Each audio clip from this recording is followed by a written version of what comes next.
વિદ્યાર્થી મિત્રો, ધોરણ 11 વિષય અર્થશાસ્ત્ર પાઠ 6 બજાર. બરાબર, આપણે પાઠ 6 બજારમાં પ્રસ્તાવના, બજારનો અર્થ, બજારના ઘટકો, લક્ષણો જોઈ ગયા હતા. બરાબર, પછી બજારનું વર્ગીકરણ જોતા હતા. એમાંથી સ્થાનિક આધારિત બજાર અને જથ્થા આધારિત બજાર બે પ્રકારો જોયા હતા વર્ગીકરણમાં. હવે આપણો ત્રીજો પ્રકાર આવશે હરીફાઈ આધારિત બજાર. બરાબર, આ તમને મોસ્ટ આઈએમપી છે. આ હરીફાઈ આધારિત બજારમાં જેટલા પણ બજાર આપ્યા છે, 4 જેટલા બજાર, એમાંથી એક બજારના લક્ષણો એનો અર્થ 5 માર્ક્સમાં પૂછાય છે અને તમને ખબર જ છે આ ચેપ્ટરમાંથી એક પણ પ્રશ્ન કટ કર્યો નથી, એટલે બધા જ પ્રશ્નો તમારે વાંચવા જરૂરી બને છે. હવે જોઈએ આપણે હરીફાઈ આધારિત બજારમાં શું છે. સામાન્ય રીતે હરીફાઈ આધારિત બજારને ખરીદનાર કે વેચનારાઓની સંખ્યા કે પ્રમાણને આધારે વર્ગીકૃત કરવામાં આવે છે. એટલે શું છે, આ હરીફાઈ આધારિત બજારમાં ખરીદનાર અને વેચનારોની સંખ્યાનું પ્રમાણ જોઈને એ આધારે એ લોકોનું વર્ગીકરણ કરવામાં આવે છે. જેમાં મુખ્યત્વે વેચનારનું બજાર અગત્ય ધરાવે છે. તેમાં પૂર્ણ હરીફાઈ, ઇજારાયુક્ત હરીફાઈ અને અલ્પહસ્ત ઇજારો જેવા પ્રકારો ધરાવે છે. હરીફાઈના આધારે બજારના પ્રકારો બે વિભાગમાં વિભાજિત કરવામાં આવ્યા છે. જોજો, તમને 1 માર્ક્સમાં પૂછાય છે કે હરીફાઈના આધારે બજારના પ્રકારો કેટલા છે. તો હરીફાઈના આધારે બજારના પ્રકારો બે છે, પૂર્ણ હરીફાઈ અને અપૂર્ણ હરીફાઈ. શું છે? પૂર્ણ હરીફાઈ અને અપૂર્ણ હરીફાઈ. તો તમારે જ્યારે પણ આવું પૂછાય તો તમારે 2 માર્ક્સમાં પૂછાય તો તમારે આવી રીતે બજારનું વર્ગીકરણ બતાવવું પડે. બરાબર, બજારનું વર્ગીકરણ બે છે, પૂર્ણ હરીફાઈ અને અપૂર્ણ હરીફાઈ. અપૂર્ણ હરીફાઈમાં પાછા 3 છે, ઇજારાયુક્ત હરીફાઈ અને અલ્પહસ્તક ઇજારો. બરાબર, આ રીતે બજારનું વર્ગીકરણ કરવામાં આવ્યું છે.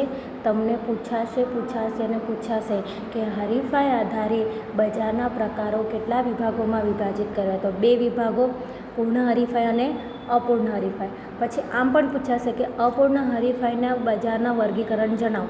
તો અપૂર્ણ હરીફાઈના બજારમાં શું આવશે? ઇજારાવાળું બજાર, ઇજારાયુક્ત હરીફાઈવાળું બજાર અને અલ્પહસ્તક ઇજારો. બરાબર, હવે આપણે એમાંથી પૂર્ણ હરીફાઈવાળું બજાર જોવાનું છે.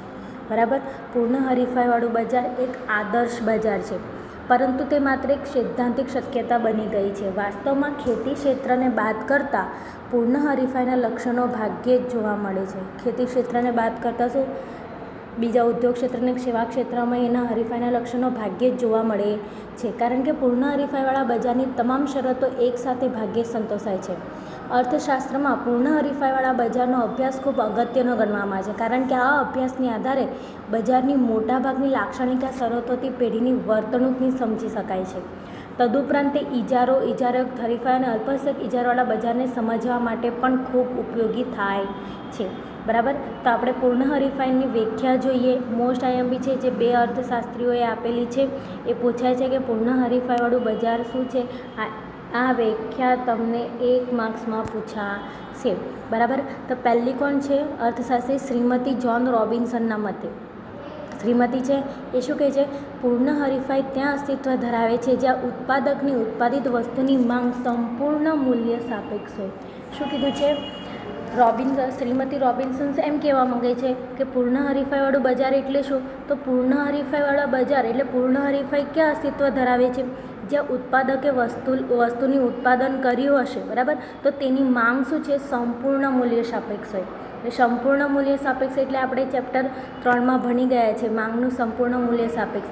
એટલે કે કિંમતમાં નજીવો ફેરફાર થાય પણ માંગમાં કોઈ ફેરફાર થતો નથી. માંગ અનંતને અનંત શું થાય છે? વધતી જ જાય છે. એટલે માંગ શું થાય છે? એ વસ્તુની માંગ વધ્યા જ કરે છે, એમાં કોઈ ફેરફાર થતો નથી. કિંમતમાં વધારો થાય કે ઘટાડો થાય પણ શું થશે? માંગ વધ્યા જ કરે, અનંત જશે. એટલે કીધું છે કે શ્રીમતી રોબિન્સન એ કહેવા માંગે છે કે પૂર્ણ હરીફાઈ ત્યાં અસ્તિત્વ ધરાવે છે જ્યાં ઉત્પાદક પોતાની જે ઉત્પાદિત વસ્તુની માંગ કેવી હશે? સંપૂર્ણ મૂલ્ય સાપેક્ષ હોય. બરાબર, હવે શ્રીમતી જોન રોબિન્સન ગયા. હવે કોણ છે? પ્રોફેસર લેફ્ટવિચના મતે. પ્રોફેસર લેફ્ટવિચ શું કહેવાય છે?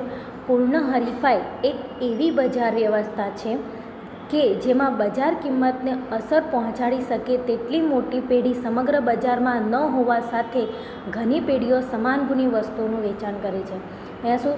અહીંયા બજાર કિંમતને કોઈ અસર થતી નથી. કિંમત કોના આધારે નક્કી થાય છે? માંગ અને પુરવઠાના આધારે. તો પેઢી કેટલી પણ મોટી હોય પણ એ કિંમતને બજાર કિંમતને અસર પહોંચાડી શકતી નથી. અહીંયા ઘણી પેઢીઓ શું થાય છે? પૂર્ણ હરીફાઈવાળી બજારમાં સમાન ગુણી વસ્તુઓનું વેચાણ કરે છે. એટલે જેટલી પણ પેઢી હશે એક જ વસ્તુનું વેચાણ કરશે. જેવી રીતે શાક માર્કેટ હોય તો બધા શું વેચતા હોય છે? ત્યાં શાક વેચતા હશે. એટલે એક જ પ્રકારનું જો શાકનું વેચાણ થતું હશે તો એરીએ શું થશે? એક જ પ્રકારનું શાકનું વેચાણ થતું હશે તો એ બજાર કિંમતને એ પેઢી અસર પહોંચાડી શકે નહીં. ત્યાં કિંમત બધાની શું હશે? સરખી હશે. બરાબર. એટલે જ કીધું છે લેફ્ટવિચે કે પૂર્ણ હરીફાઈ એક એવી બજાર વ્યવસ્થા છે એમાં કોઈ પણ પેઢી કેટલી પણ મોટી હોય એની બજાર કિંમતને અસર પહોંચાડી શકે નહીં. કારણ કે કિંમત કોના આધારે નક્કી થાય છે? માંગ અને પુરવઠાના આધારે. બરાબર. અને ઘણી પેઢીઓ સમાન ગુણી વસ્તુઓનું વેચાણ કરે છે.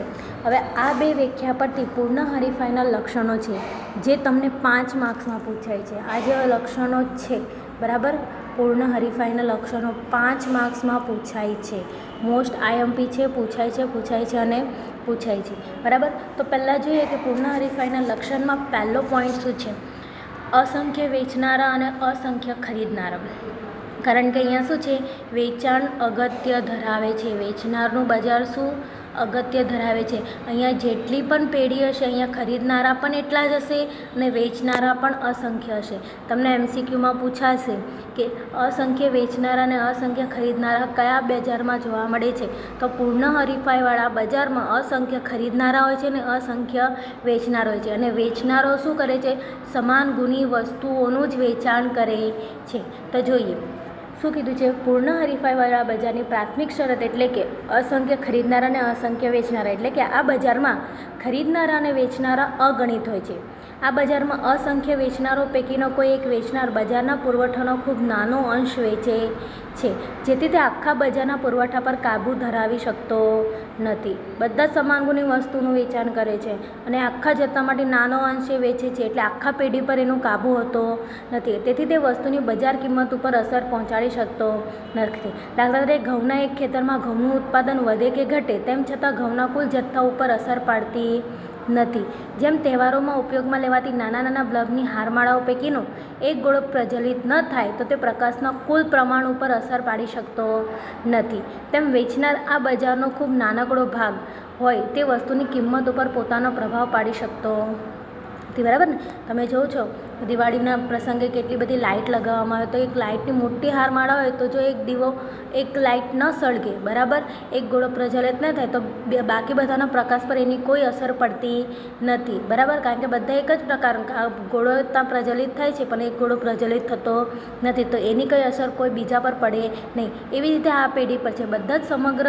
બધી જ પેઢી, ઘણી બધી પેઢીઓ હોય, વેચનારા ઘણા બધા હોય છે તો એ સમાન ગુણી વસ્તુનું વેચાણ કરે છે. બરાબર. તો એ ખૂબ નાનકડો ભાગનું વેચાણ કરે છે તો એ વસ્તુની કિંમત પર અસર પાડી શકે નહીં. કારણ કે બધી સમાન ગુણી વસ્તુ એટલે એ વસ્તુની કિંમત કેવી હશે? સરખી જ હશે. એટલે એ કિંમત વધારી કે ઘટાડી શકે નહીં. બરાબર.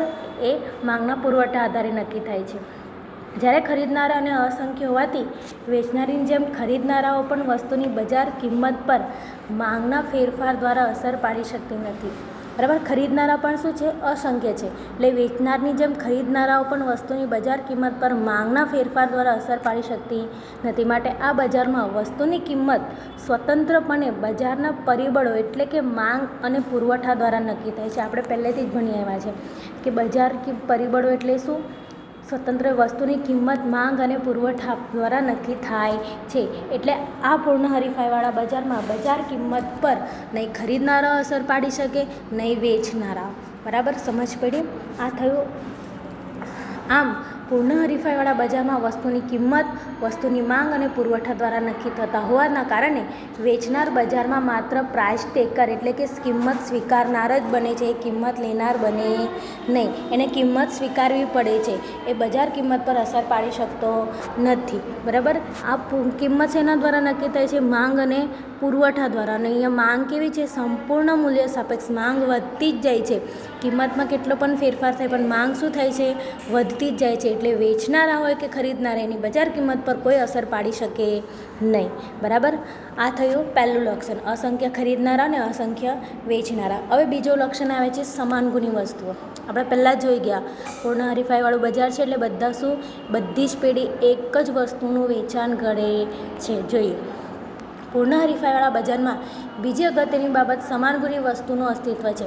સમાન ગુણી વસ્તુઓ એટલે કે વસ્તુઓ રૂપ, રંગ, કદ, સ્વાદ, આકાર, વજન, ગુણવત્તા વગેરે જેવી બાબતોમાં એક સરખી હોય છે. વસ્તુઓ બધી જ રીતે એક સરખી હોવાથી તેને એકરૂપ, સમરૂપ કે સરખી વસ્તુ તરીકે ઓળખવામાં આવે છે. અને આ જ કારણરૂપ આ બજારની તમામ વસ્તુઓ એકબીજાથી સંપૂર્ણ અવેજી હોય છે.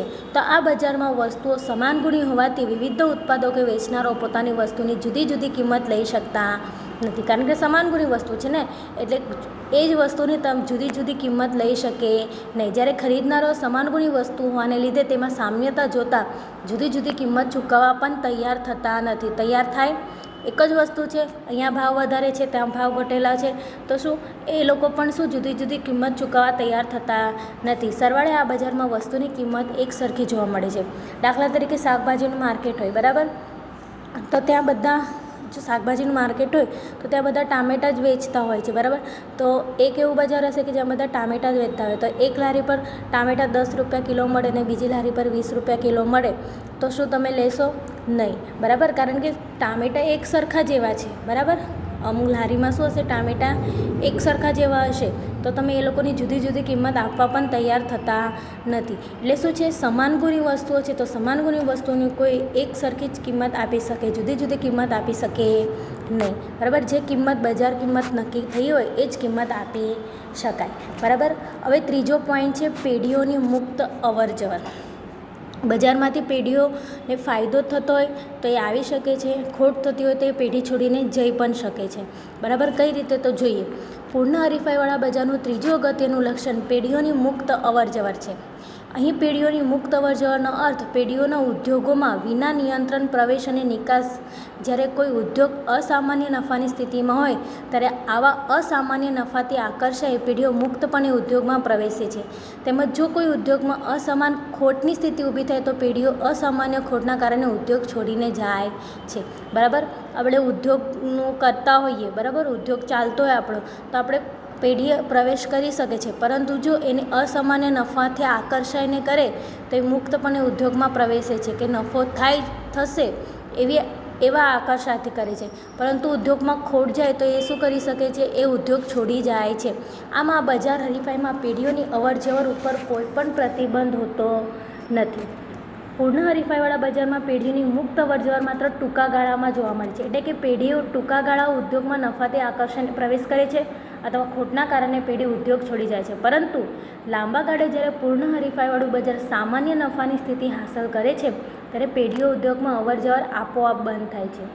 એટલે શું, પહેલાં નફો કરતી જાય, પરંતુ જ્યારે સામાન્ય નફો થતો જાય, સામાન્ય સ્થિતિ હાંસલ કરે છે ત્યારે એ ઉદ્યોગમાંથી અવરજવર કેવી થાય છે, આપોઆપ બંધ થાય છે. કારણ કે જ્યારે ઉદ્યોગ સામાન્ય સ્થિતિએ પહોંચે છે ત્યારે પેઢીઓને આવા ઉદ્યોગમાં પ્રવેશવા માટેનું આકર્ષણ રહેતું નથી અને તે પેઢીઓ ઉદ્યોગમાં પ્રવેશ બંધ કરે છે. તેવી જ રીતે ઉદ્યોગ સામાન્ય નફાની સ્થિતિએ કોઈ પેઢીને ખોટ ન કરતી હોય તો તે ઉદ્યોગ છોડી જતી રહે છે. સામાન્ય નફો એટલે એક જેવો જ નફો થતો હોય, સામાન્ય અને સામાન્ય, એટલે એને કોઈ વધારે થતો જ ન હોય તો એ શું કરે, આપોઆપ એની અવરજવર બંધ થઈ જાય છે. બરાબર, હવે ચોથું છે બજાર અંગેનું સંપૂર્ણ જ્ઞાન. હવે બજાર અંગેનું સંપૂર્ણ ઉત્પાદક, વેચનાર, ખરીદનાર ત્રણેયને હોવું જોઈએ, જેથી કોઈ સાથે છેતરપિંડી થાય નહીં. બરાબર, જોઈએ પૂર્ણ હરીફાઈવાળા બજારમાં ઉત્પાદકો, વેચનારો અને ખરીદનારાઓને બજાર અંગેનું એટલે કે વસ્તુની વર્તમાન કિંમત, વસ્તુની ઉપલબ્ધતા વગેરે વિશેનું સંપૂર્ણ જ્ઞાન હોય છે.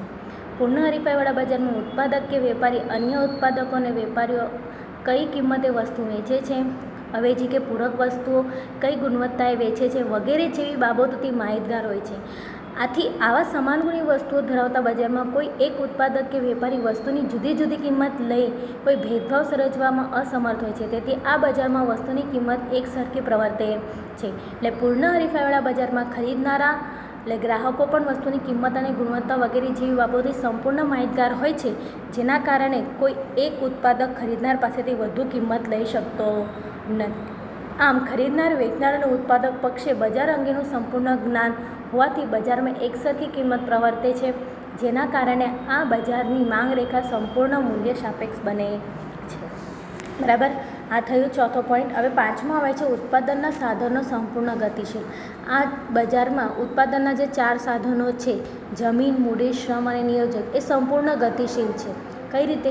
તો આ ઉત્પાદનના સાધનો ભૌગોલિક, વ્યવસાયિક અને ઉપયોગની દ્રષ્ટિએ સંપૂર્ણ ગતિશીલ હોય છે. જમીન, તો તમે અહીંયા નહીં વેચાણ કરો તો બીજે જઈને વેચાણ કરી શકો છો, તો ત્યાં ભાડું આપવું જ પડે.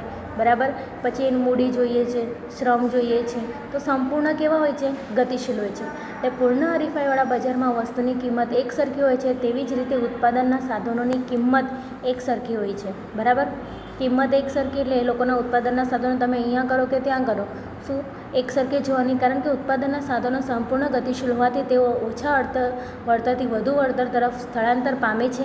બરાબર, સ્થળાંતર પામે ને, અહીંયા જમીનનું ભાડું ઓછું હોય તો ત્યાં વધારે હોય.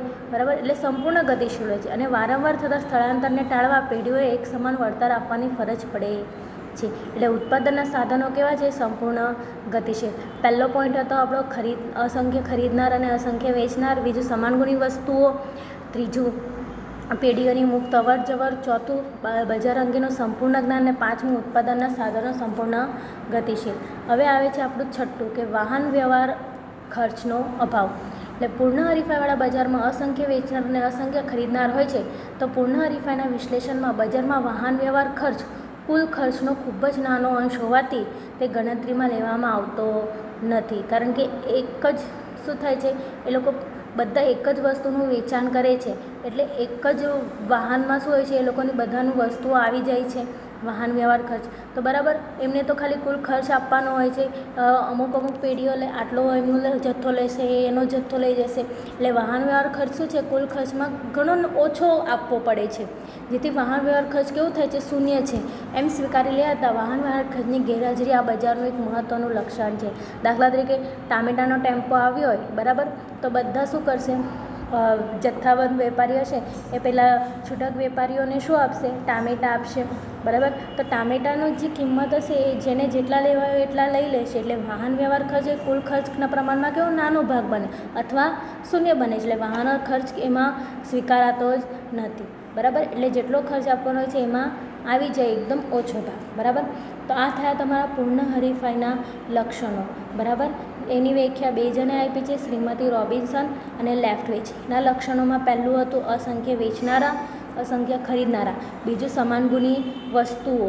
ત્રીજું હતું પેઢીઓની મુક્ત અવર જવર. ચોથું હતું બજારનું સંપૂર્ણ જ્ઞાન. પાંચમું ઉત્પાદનના સાધનો ગતિશીલ. અને છઠ્ઠું વાહન વ્યવહાર ખર્ચનો અભાવ. બરાબર, તમને એક MCQમાં પૂછાશે કે કયા બજારમાં વાહન વ્યવહાર ખર્ચનો અભાવ હોય છે?